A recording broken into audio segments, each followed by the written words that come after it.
Hello and welcome to the morning sports briefing here on Sunday, the 16th of May. Hi, I'm Paul and I'll be your host this morning on New Zealand Sports Radio. In the news today, we'll be up to speed with the action in the Magic Round of NRL.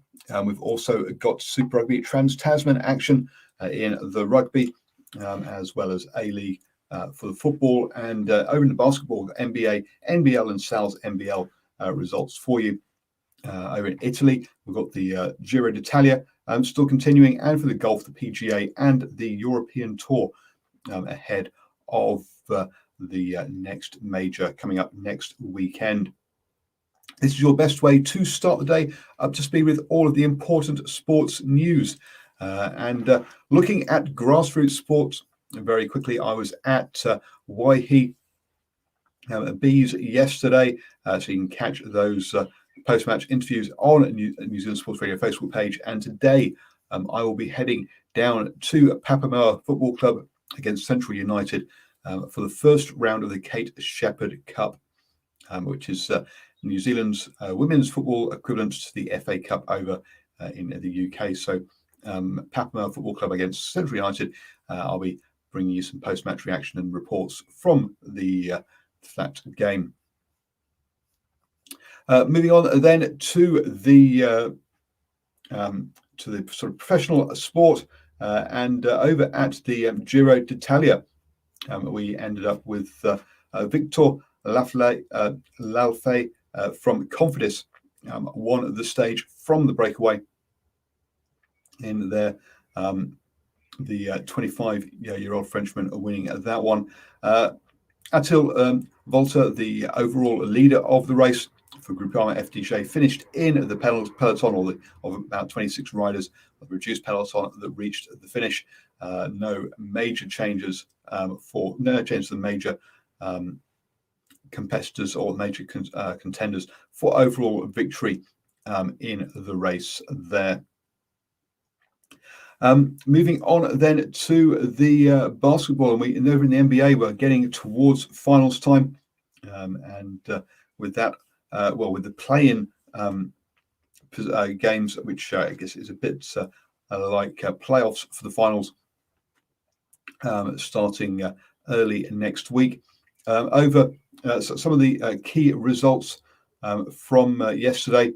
Well, actually, a lot of the games are still happening right now, with the Nets, Bulls, Pacers, Lakers, Spurs, Suns, and Knicks, Hornets all in action right now. The Nets currently leading the Bulls 103-85. They're going to win that one there.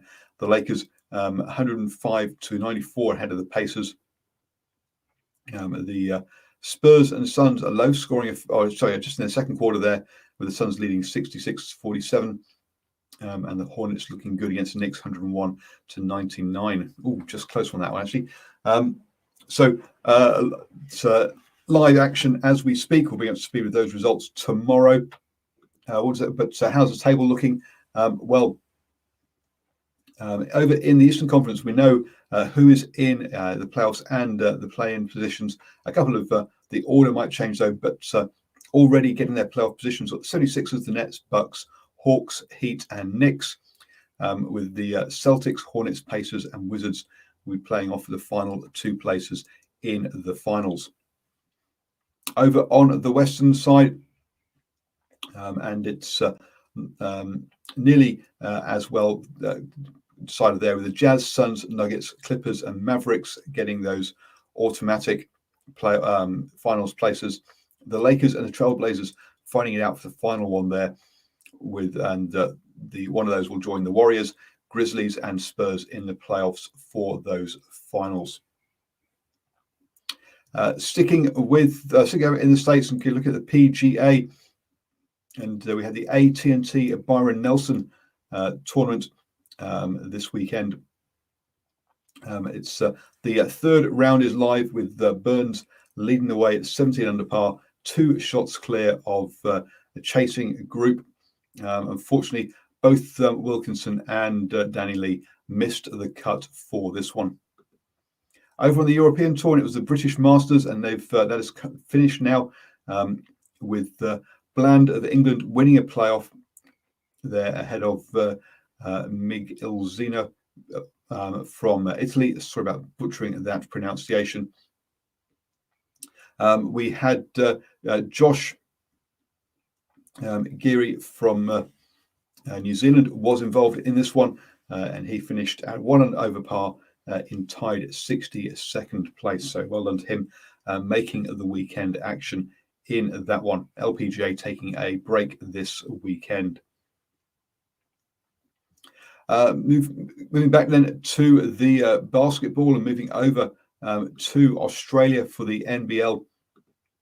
And yesterday we had 2 games with the Bullets being beaten by the Wildcats 102-90, and the Hawks beating the Breakers in a tight one, 73-71 in that one. For the Breakers, it was Finn Delaney with 20 points and 11 rebounds, double-double, leading the way there. But he needed more supporters from some of his other teammates. 2 double-doubles for the Hawks with Sam Froling getting 12 rebounds and 12 points, and Justin Simon with 11 rebounds and 11 points there. Leading the way for the points was Tyler Harvey for the Hawks. From a table point of view, then, the Breakers still down in 8th place, second from bottom there in that one, and the Hawks in 4th place, with Melbourne United and the Wildcats still leading the way. Over in the Sal's NBL, and we had a couple of games yesterday with the Manawatu Jets hosting the Otago Nuggets. Tough start for the season for Manawatu Jets as they lost 85-92. That tough start still continues. The Wellington Saints put on a good, strong performance against Nelson Giants, winning that one 95-69. Their big win in that one.